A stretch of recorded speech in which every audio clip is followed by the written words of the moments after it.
आमर फास्ट दिन को रजर पहली रज हिसाब से मना होता है। सेकेंड दिन को मिथुन संक्रांति रज संक्रांति हिसाब से पालन कर थर्ड दिन तृतीय दिन भूदाह और चतुर्थ दिन हूँ बसुमती स्नान।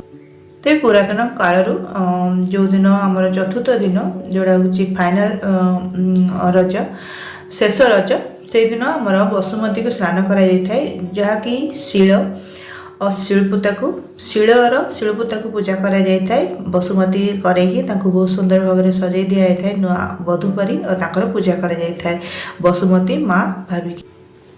तेबे माता बसुमती बा भूमि भाविकी शिलपुआ को पूजा करा जाय थाए। तेणुकरी आपण मानकु समस्त को पवित्र बसुमती स्नान उपलक्षे मो चैनल तरफ कोटि कोटि नमन। तेज दर्शक बंधु आमर आसंता काली अच्छी बसुमती स्नान रज पर्वर शेष दिन बसुमती